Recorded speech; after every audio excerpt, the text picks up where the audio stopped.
California. 5 Weeks in a Balloon, or Journeys and Discoveries in Africa, by Three Englishmen, by Jules Verne, translated by William Lackland. Chapter 16.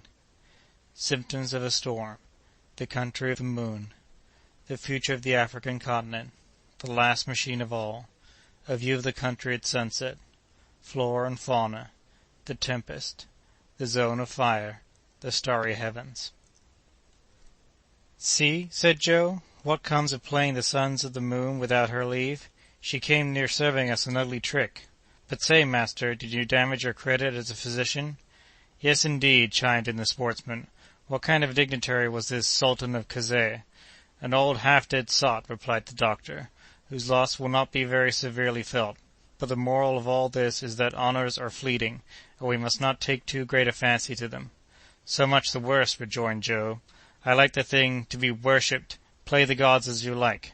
Why, what would any one ask more of that? By the way, the moon did come up too, and all red, as if she was in a rage." While the three friends went on chatting of this and other things, and Joe examined the luminary of night from an entirely novel point of view, the heavens became covered with heavy clouds to the northward, and the lowering masses assumed a most sinister and threatening look. Quite a smart breeze, found about 300 feet from the earth, drove the balloon toward the north-northeast, and above it the blue vault was clear, but the atmosphere felt close and dull. The aeronauts found themselves, at about 8 in the evening, in 32 degrees 40 minutes east longitude, and 4 degrees 17 minutes latitude. The atmospheric currents, under the influence of a tempest not far off, were driving them at the rate of from 30 to 35 miles an hour. The undulating and fertile plains of Mfuto were passing swiftly beneath them. The spectacle was one worthy of admiration, and admire it they did. "We are now right in the country of the moon," said Dr. Ferguson, "for it has retained the name that antiquity gave it, undoubtedly because the moon has been worshipped there in all ages. It is, really, a superb country. It would be hard to find more splendid vegetation. If we found the like of it around London it would not be natural, but it would be very pleasant," put in Joe. "Why is it that such savage countries get all these fine things? And who knows," said the doctor, "that this country may not one day become the center of civilization? The races of the future may repair hither, when Europe shall have become exhausted in the effort to feed her inhabitants." "Do you think so, really?" asked Kennedy. "Undoubtedly, my dear Dick. Just note the progress of events, consider the migrations of races, and you will arrive at the same conclusion assuredly. Asia was the first nurse of the world, was she not? For about 4,000 years she travailed, she grew pregnant, she produced, and then, when stones began to cover the soil where the golden harvest sung by Homer had flourished, her children abandoned her exhausted and barren bosom. You next see them precipitating themselves upon young and vigorous Europe, which has nourished them for the last 2,000 years. But already her fertility is beginning to die out. Her productive powers are diminishing every day. Those new diseases that annually attack the products of the soils, those defective crops, those insufficient resources, are all signs of a vitality that is rapidly wearing out and of an approaching exhaustion. Thus we already see the millions of rushing to the luxuriant bosom of America as a source of help, not inexhaustible indeed, but not yet exhausted. In its turn that new continent will grow old, its virgin forests will fall before the axe of industry, and its soil will become weak through having too fully produced what has been demanded of it. Where 2 harvests bloomed every year, hardly one will be gathered from a soil completely drained of its strength. Then Africa will be there to offer to new races the treasures that for centuries have been accumulating in her breast. Those climates now so fatal to strangers will be purified by cultivation and by drainage of the soil, and those scattered water supplies will be gathered into one common bed to form an artery of navigation. Then this country over which we are now passing, more fertile, richer, and fuller of vitality than the rest, will become some grand realm where more astonishing discoveries than steam and electricity will be brought to light." "Ah, sir," said Joe, "I'd like to see all that." "You got up too early in the morning, my boy." "Besides," said Kennedy, "that may prove to be a very dull period when industry will swallow up everything for its own profit. By dint of inventing machinery, men will end in being eaten up by it. I have always fancied that the end of the earth will be when some enormous boiler, heated to 3,000 millions of atmospheric pressure, shall explode and blow up our globe."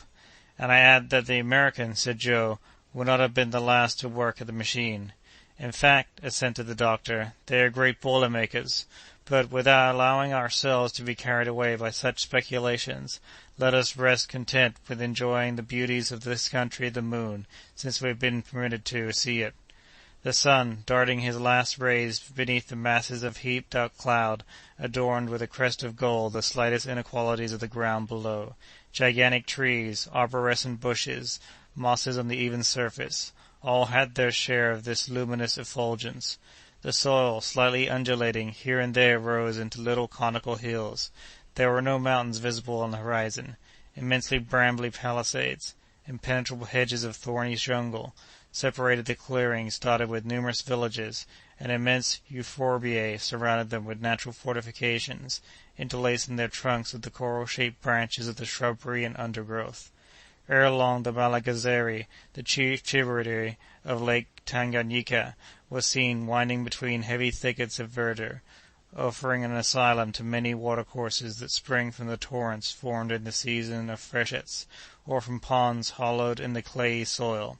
To observers looking from a height, it was a chain of waterfalls thrown across the whole western face of the country.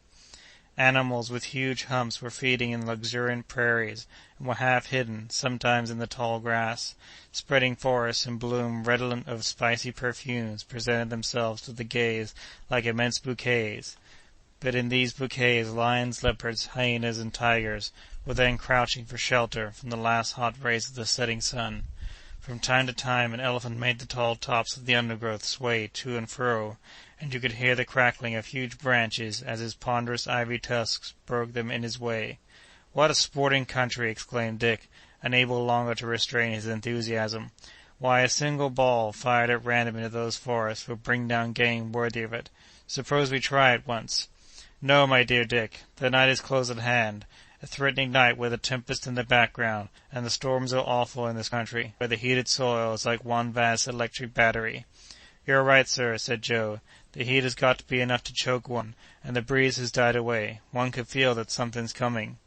"The atmosphere is saturated with electricity," replied the doctor. "Every living creature is sensible that the state of the air portends a struggle of the elements, and I confess that I never before was so full of the fluid myself." "Well, then," suggested Dick, "would it not be advisable to alight?" "On the contrary, Dick, I'd rather go up, only that I am afraid of being carried out of my course by these counter-currents contending in the atmosphere." "Have you any idea, then, of abandoning the route that we have followed since we left the coast?" "If I can manage to do so," replied the doctor, "I will turn more directly northward, by from 7 to 8 degrees. I shall then endeavor to ascend toward the presumed latitudes of the sources of the Nile. Perhaps we may discover some traces of Captain Speke's expedition, or of M. de Heugelin's caravan. Unless I am mistaken, we are at 32 degrees 40 minutes east longitude, and I should like to ascend directly north of the equator." "Look there!" exclaimed Kennedy, suddenly. "See those hippopotami sliding out of the pools, those masses of blood-clotted flesh, and those crocodiles snuffing the air aloud." "They're choking!" ejaculated Joe. "Ah, what a fine way to travel this is, and how one could snap his fingers at all that vermin! Doctor, Mr. Kennedy, see those packs of wild animals hurrying along close together. There are fully 200. Those are wolves." "No, Joe, not wolves, but wild dogs, a famous breed that does not hesitate to attack the lion himself. They are the worst customers a traveler could meet, for they would instantly tear him to pieces." "Well, it isn't Joe that'll undertake to muzzle them," responded the amiable youth. "After all, though, if that's the nature of the beast, we mustn't be too hard on them for it." Silence gradually settled down under the influence of the impending storm. The thickened air actually seemed no longer adapted to the transmission of sound. The atmosphere appeared muffled, and, like a room hung with tapestry, lost all its sonorous reverberation.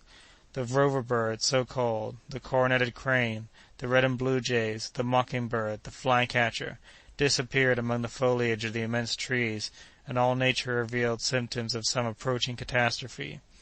At 9 o'clock the Victoria hung motionless over Msene, an extensive group of villages scarcely distinguishable in the gloom. Once in a while the reflection of a wandering ray of light in the dull water disclosed a succession of ditches, regularly arranged, and by one last gleam the eye could make out the calm and sombre forms of palm-trees, sycamores, and gigantic euphorbiae. "I'm stifling," said the Scot, inhaling, with all the power of his lungs, as much as possible of the rarefied air. "We are not moving an inch. Let us descend." "But the tempest," said the doctor, with much uneasiness. "If you are afraid of being carried away by the wind, it seems to me that there is no other course to pursue." "Perhaps the storm won't burst to-night," said Joe. "The clouds are very high." "This is just the thing that makes me hesitate about going beyond them. We should have to rise still higher, lose sight of the earth, and not know all night whether we were moving forward or not, or in what direction we were going." "Make up your mind, dear doctor, for time presses." "It's a pity that the wind has fallen," said Joe again. "It would have carried us clear of the storm." "It is indeed a pity, my friends," rejoined the doctor. "The clouds are dangerous for us. They contain opposing currents which might catch us up in their eddies, and lightnings that might set on fire. Again, those perils avoided, the force of the tempest might hurl us to the ground, were we to cast our anchor in the tree-tops. Then what shall we do?" "Well, we must try to get the balloon into a medium zone of the atmosphere, and there keep her suspended between the perils of the heavens and those of the earth. We have enough water for the cylinder, and our 200 pounds of ballast are untouched. In case of emergency I can use them." "We will keep watch with you," said the hunter. "No, my friends, put the provisions under shelter and lie down. I will rouse you if it becomes necessary." "But, master, wouldn't you do well to take some rest yourself, as there's no danger close on us just now?" insisted poor Joe. "No, thank you, my good fellow. I prefer to keep awake. We are not moving, and should circumstances not change, we'll find ourselves tomorrow in exactly the same place." "Good night, then, sir." "Good night, if you could only find it so." Kennedy and Joe stretched themselves out under their blankets, and the doctor remained alone in the immensity of space. However, the huge dome of clouds visibly descended, and the darkness became profound. The black vault closed in upon the earth, as if to crush it in its embrace. All at once a violent, rapid, incisive flash of lightning pierced the gloom, and the rent it made had not closed ere a frightful clap of thunder shook the celestial depths. "Up, up! Turn out!" shouted Ferguson. The two sleepers, aroused by the terrible concussion, were at the doctor's orders in a moment. "Shall we descend?" said Kennedy. "No, the balloon could not stand it. Let's go up, before those clouds dissolve in water, and the wind is let loose." And so saying, the doctor actively stirred up the flame of the cylinder, and turned it on the spirals of the serpentine siphon. The tempests of the tropics developed with a rapidity equalled only by their violence. A second flash of lightning rent the darkness, and was followed by a score of others in quick succession. The sky was crossed and dotted, like the zebra's hide, with electric sparks, which danced and flickered beneath the great drops of rain. "We have delayed too long," exclaimed the doctor. "We must now pass through a zone of fire, with our balloon filled as it is with inflammable gas." "But let us descend, then, let us descend," urged Kennedy. "The risk of being struck would be just about even, and we should soon be torn to pieces by the branches of the trees." "We are going up, doctor." "Quicker, quicker still." In this part of Africa, during the equatorial storms, it is not rare to count from 30 to 35 flashes of lightning per minute. The sky is literally on fire, and the crashes of thunder are continuous. The wind burst forth with frightful violence in this burning atmosphere. It twisted the blazing clouds. One might have compared it to the breath of some gigantic bellows, fanning all this conflagration. Dr. Ferguson kept his cylinder at full heat, and the balloon dilated and went up, while Kennedy, on his knees, held together the curtains of the awning. The balloon whirled round wildly enough to make their heads turn, and the aeronauts got some very alarming jolts, indeed, as the machine swung and swayed in all directions. Huge cavities would form in the silk of the balloon as the wind fiercely bent it in, and the stuff fairly cracked like a pistol as it flew back from the pressure. A sort of hail, preceded by a rumbling noise, hissed through the air, and rattled on the covering of the Victoria. The latter, however, continued to ascend, while the lightning described tangents to the convexity of her circumference, but she bore on, right through the midst of the fire. "God protect us!" said Ferguson solemnly. "We are in His hands. He alone can save us. But let us be ready for every event, even for fire. Our fall could not be very rapid." The doctor's voice could scarcely be heard by his companions, but they could see his countenance calm as ever, even amid the flashings of the lightnings. He was watching the phenomena of phosphorescence produced by the fires of St. Elmo. They were now skipping to and fro along the network of the balloon. The latter whirled and swung, but steadily ascended, and ere the hour was over, it had passed the stormy belt. The electric display was going on below it like a vast crown of artificial fireworks suspended from the car. Then they enjoyed one of the grandest spectacles that nature can offer to the gaze of man. Below them the tempest, above them the starry firmament. tranquil, mute, impassible, with the moon projecting her peaceful rays over these angry clouds. Dr. Ferguson consulted the barometer. It announced 12,000 feet of elevation. It was then 11 o'clock at night. "Thank heaven, all danger is past. All we have to do now is to keep ourselves at this height," said the doctor. "It was frightful," remarked Kennedy.